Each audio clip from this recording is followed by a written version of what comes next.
All right. Hi, everyone. It's Fideliz here. I am here with my beautiful friend Jen.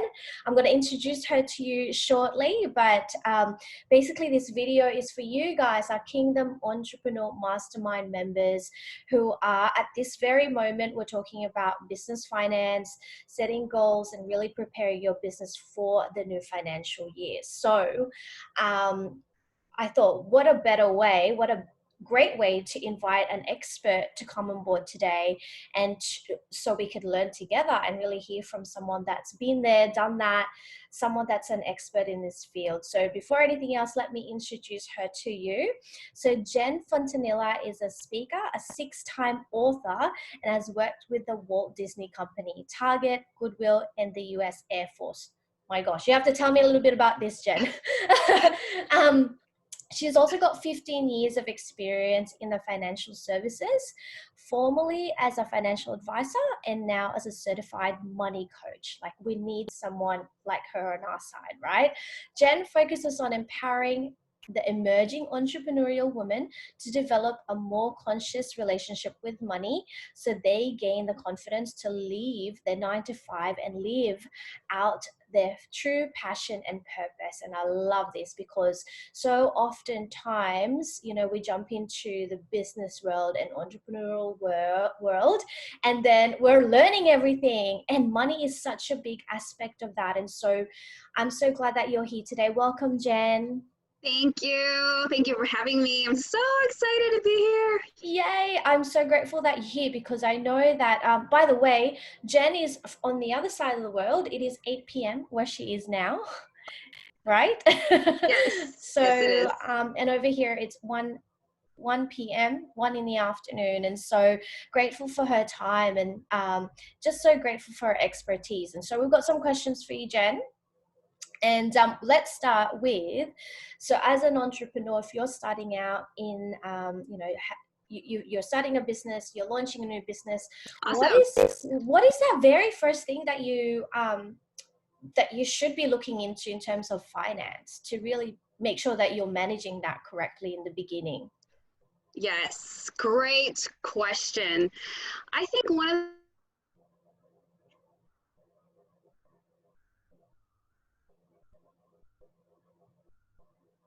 the things that we need to remember, you don't have everything in place yet, you're still figuring it out, you're branding, all that stuff. I think from the financial perspective, one of the most important things to start, if you can, from the beginning, is to start looking at it separately. So separate your personal finances from your business finances.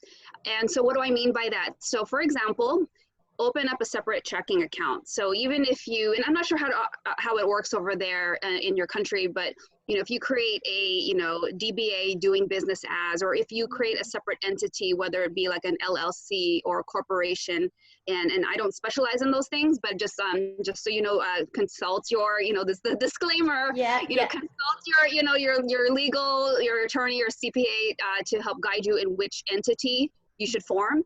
But from the beginning, it should be very, very clear cut where the separation is. So you don't want to be purchasing, office supplies from your personal checking account and vice versa, taking money from the personal to pay for, your email campaign, program or something like that. And so it's important because you really want to start developing that separation. One, it's also good for your statements and your financials because some of you might find in the future. So for example, remember how long have we been in quarantine now? In the beginning, back in the days. Yeah, back in the day. So there were many here in the States. There were many programs for small businesses, and so in order to qualify for those loans, those small businesses had to show their financials. And so imagine if you weren't ready and you're scrambling and you haven't done bookkeeping and it's not, it's not in order and it's not separated. That's not a position you want to be in because there's many times where you might have to borrow money, you might have to take out some kind of a loan. But even if you don't, you need to be able to separate those because you're going to have to file taxes on the personal side, but as well as under that entity. So it's just very, very good practice to separate it. So that would be the first. So I'll pause there and see if you have any Wonderful. other questions. That's Yeah. really good. No, that's good. Exactly. And we talk about this in our mastermind. Actually, just one of the tips that we say, first thing you need to do is have your own business bank account. Start with that. But what happens then, Jen? For example, so someone did open up a business and then they didn't realize till maybe a year where they go, oh crap, now I actually do have like what happened to, is there a way you can kind of backtrack that? And is that something like someone like an accountant can help you with, or could you do that yourself? Is there some sort of going back a couple of years down and go, okay, these were my expenses? Yeah. How do we fix that? Yeah, you can. And this is why I'm so glad you asked the first question. This is perfect segue. This is exactly why you want to do that, because you don't want to put yourself in a situation where now, there's even forensic accounting where sometimes they have to go back into the archives. But if your stuff is fairly simple, you can do it yourself, assuming that you still have statements or you can still access it online, because sometimes the bank accounts won't go back so far depending on how far back you need to go, but you can. And so something that I would say and I would suggest is to create some categories. So for example, office expenses, meals and entertainment, membership subscriptions. So, there's all kinds of different things, lease, rental, equipment, those types of things. So you want to create these categories. You don't need to have 50 million. You can just have simple, and however fancy you want to go is completely up to you. I suggest keeping it simple. Some people want to do QuickBooks. Some people you can even use Excel. You can be that simple. So Google. good. Or Google spreadsheet. And what you want to do is you want to have those categories in a column, and then you want to track it for the month. And so I would suggest, doing it at the end of the month so that you don't pile it up. The receipts go in that shoebox. Yeah. It's all busting out of the seams. And so, if you stay on top of it, then it's a lot more manageable. But it's just good practice for you to track it and then just put the amounts under those categories. If you do use something like QuickBooks, it's very simple because you can just easily do the drop down menu. It'll put it in the meals and entertainment or rental equipment or whatever. And you've got everything there. You could really see, how much you're spending on marketing, perhaps, or on food and going out and and all of these things. It's a very good point, because that will also enable you to see the numbers where, oh wow, I didn't spend enough on maybe marketing, or oh my goodness, I'm eating out too much, or we're buying too many snacks for the for the office, or something like that. But the point is, it's just really, really good practice to start doing that from the beginning, because I have to help a friend who is a CPA, and I was helping with bookkeeping, and I also just wanted to see, like, what does it look like behind the scenes?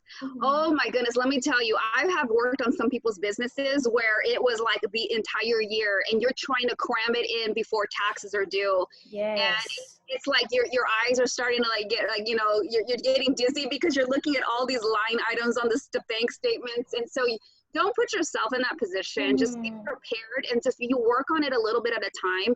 It'll just make your life easier.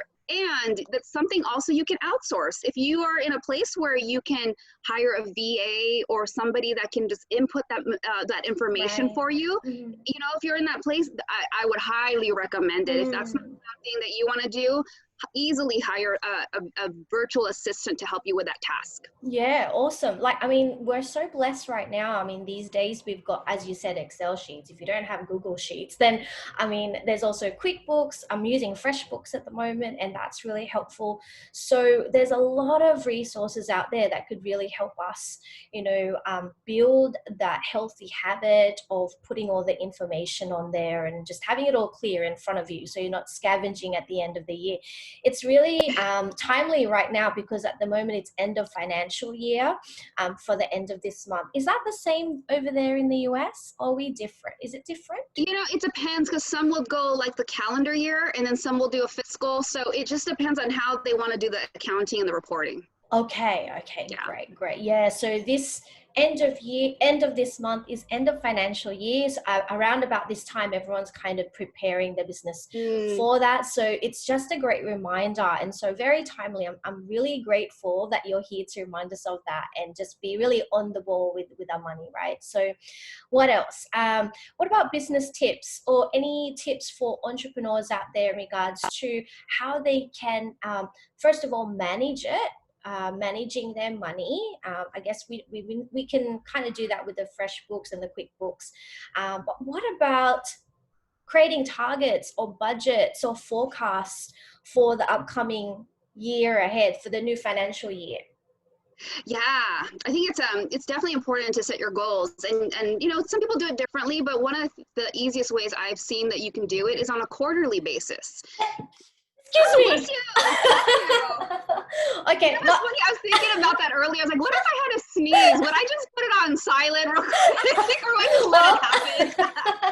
Well, that's the Bless first time you. I've done that, and it's not going to be deleted. Don't you worry. So this is real life stuff. We're all sisters and friends. It's totally fine. It's totally fine. Yes. Oh my goodness. But yeah. So going back to your question, yeah, I think I like quarterly. It's just easy to see it and map it out. You can hit your goals in terms of like, okay, first, you know, and that's very typical, you know, Q1, Q2, 3, 4. It even also from a marketing perspective, it helps you plan like, okay, what am I going to do for content? I know for entrepreneurs, you know, ladies, I know this is something where like, what am I going to put? What am I going to post? Like, you know, content is always like right? Love it and hate it. So, you know, it's just a great way to be able to plan those things. And so it helps you see on a quarterly basis, okay, let's say, for example, I want to hit, you know, 10,000 in this month. Okay, you know, I have this quarter. Okay, how do I break it up? And when am I going to launch? Those things are so important from a, you know, a big picture perspective. Like, how are we going to plan this? Okay, when do I even, so I think marketing, the marketing calendar goes so hand in hand with the financial goals, because it tells you what should you be focusing on. Even from the posting and the marketing side, it lets you know how far in advance, because if you're going to launch a new program or something like that, you're not going to start posting a week before or 2 days before the launch, right? So it's really good to see all those things from a big picture point of view, so that you can do reverse engineering, and then you can even break it down. Like, okay, if you have an X amount of goal in that quarter, well, then you break it down by month, and then you break it down by week, and then you break it down. Okay, how much should I be closing every day? So it's all about reverse engineering, so that you can see it from a bite-sized perspective, because sometimes when it's too big, you're just like, you know, information overload. Yes, and that's kind of like the thing that stops us from moving forward sometimes, is because, number one, it's not clear enough. So we haven't done the work in thinking, okay, how much do I want to earn in that year, or how much, you know, seeing it, the big picture, as you said, and sometimes it's not even clear. So going back a little bit and really focusing on how much is it that I really want to earn during this time, or just being clear on that, and then breaking it down. I love the words that you use is reverse engineering that, and just backtrack and going, okay, what are the things that I can do to kind of make that into small bite-sized chunks? And it takes away the overwhelm, right? It takes away the fear also of, oh, it's so big, I can't do this, right? And so it's easy for them to kind of go, okay, it's now small, I can actually do this now. Yeah, you can wrap your brain around it. And, you know, I wanted to also add to your point, you know, one thing that I hear very, very often, especially as new entrepreneurs, not new, but like, you know, you've been in it for a little bit, but you're still trying to get to that next level. Very, very often, and tell me if this is something you hear often too, it's like, I want to hit 6 figures. Right. I want to do 100,000, right?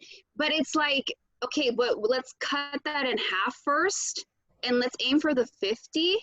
Right. And then, you know, so it's like sometimes, you know, go to your point, it's like if you're at 100,000, but then you haven't broken it down, and you're not, wait a minute, that's like, you know, 8,333.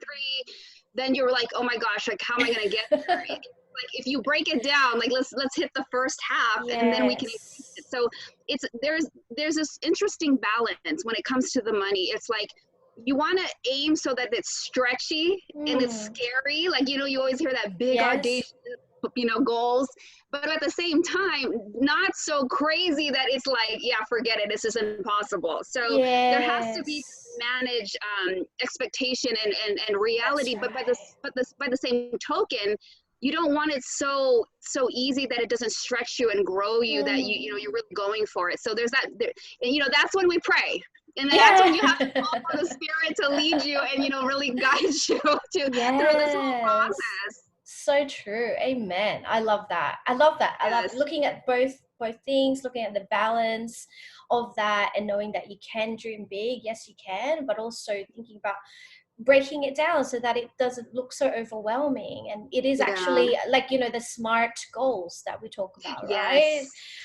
So that's wonderful. Thank you for that. Welcome. I'm so excited. Now I'm gonna definitely look into my finances and think about my goals now, also going towards the new financial year. Well, what about the new problems as a financial coach? What are the most common problems you find people, you know, have when it comes to the money part? You know, what's interesting is that we would naturally gravitate towards thinking it's something about the numbers, right? We would think like, oh, it's something with the numbers, the spreadsheets, but actually it really comes down to the mindset. The mindset, the mindset is really where it starts and begins. And so, you know, in my coaching is focused on looking at subconscious patterns and subconscious behaviors and taking a look at, you know, what is holding you back? Because one of the things I say often is that, yeah, you know, it's so easy to just think like, oh, I just need to give you a spreadsheet and you can really do the spending plan, and that's important. But how many times have you seen people, I mean, I include myself, you know, at one point, it's like you're looking at it and you're like, I don't get to it. Oh, I didn't do it. Or you try to do it and you do it for about 3 days and then it's done, right? And so there's something there where, you know, either the belief isn't there in terms of that you think that you're deserving of it. There's either something where there's a subconscious block, because if it was that easy, everybody could, in this entire planet, could just go on Google and download a spreadsheet and figure it out. But obviously that's not the case, because we don't have a money problem, we have a money management problem. So good. Right? And so it really, what I've discovered and seen many times is that when you go back to the mindset and you go back to what people are going through, a lot of the blocks are coming from things that happen in their childhood growing up, and it's centered and rooted around shame, guilt, and unforgiveness. People, we don't stop to think about like, okay, well, what's holding me back? And when, you know, if you're familiar with like, you know, vibrational frequencies and things like that, those are very, very low energy levels. And so when you can move out of that and be more focused on gratitude and love and abundance, prosperity, those are higher vibrational frequencies and levels. So, you know, it's really coming down to the mindset, like, where are you focused on, you know, where are you looking, and where are you showing up? And because that's what's affecting a lot of the financial decisions, if you're coming from a place of scarcity and fear. Yes. Oh, it stops us from moving forward, right? Yeah, and for the growth. So I love that you brought that up. Mindset is so important, because as you said, even if you got all of the things ready and all prepared, you've written it down, you've got your Excel sheet and all, but there's no change in here, you're always going to go back. You will go back to the old habits, to the old patterns and the old ways of thinking. So we've got to work on this as we go, you know, taking on new healthy habits and then working on our discipline and on our mindset as well. Love that. I love that you brought that up. Yes. I love that it's totally resonating with you. Yeah. It's, you know, cause, you know, and I'll be totally honest. It's like, I remember, you know, throughout all the training and everything that I've gone through over the years, I remember in the beginning, I was like, I don't need any of that stuff. Like, just give me the strategy. I just want strategy, right? And if I could go back in time, and so, you know, when I see, like, you know, when you go into these Facebook groups with all these other women entrepreneurs, there's sometimes questions like, you know, what would you tell yourself back in, you know, if you could go back? And I'm always saying, work on your mindset, you know, teach your kids mindset, because that is the most important thing, you know, of anything, because you can get all the strategy, you can get all the techniques, you can get the fanciest tools and apps and programs. It's not going to work if your subconscious mind is not focused on, you know, being renewed, understanding things, understanding where you're coming from. That is why it's so important. And so for me in my coaching, we have to unlock those things, and then it's like this key that just turns, and then the rest starts to fall in place, because it's like you're not hitting that wall anymore. That's why it's so important to have someone on your side. And I think accountability is one of the key things, especially with growth. And, you know, I was just before our call, I popped on Facebook and I put this Proverbs on my wall where it talks about having advisors around you. If you want to, so if you want to have success, you're going to have the right people around you to sharpen you know, sharpen friends sharpen each other, we sharpen one another. And so you need to be around that person that could help you in that sphere, in that space. And so important to have a coach, a mentor, someone that could help you with that. So I love that we have money coaches like you now. I like back in the days, I don't know, I didn't know that existed. Like this is only recently, just recently starting to hear more about, you know, financial advisors, money coaches, specifically money coaches, and someone that could really be on your side. And new. I would have jumped into this way earlier. Oh, we need you. Had I known. And it's you know, because one of the questions I do get, you know, well, how's it different from an advisor? You know, and so when I was an advisor, we're focused on the investments. We're more focused on future, the outcome, right? The goals, the outcome, 20, and the results. 30 years. But it's exactly. But the challenge was, I was seeing that, you know, the clients, they wanted to do all the investing, and I say like, oh, because it's sexy. Oh, I got a portfolio. You know, oh, I've invested. You know, it sounds sexy and exciting. It sounds pretty good. You know, I did a budget. It doesn't have the same sound, right? But what was so important to see was that, oh my goodness, like things were backwards. You know, there was debt, or there was no spending plan. It was like that foundational stuff wasn't in place, and it was kind of messy. But then they wanted to jump to the investing, and so everything was so backwards. And I realized I really wanted help. I wanted to help people build a strong foundation to build upon and get those things right, because as a money coach, you're financial coach, you're more concentrated on helping somebody understand the day-to-day management of it. And the mindset, the one that you're talking about, which is advisors don't really go into those things, do they? It's more personal, one-on-one, isn't it? Like very unique to that person's need is what you're doing as a coach, and really helping them with that lifestyle change, the mindset change and all. And I love that. We all need that money coach. Yeah, definitely. Yeah, so I'm so grateful for that. I mean, we can learn so much from you. I know that, I mean, just recently, you've just written us a beautiful blog for Kingdom Woman Entrepreneur as well.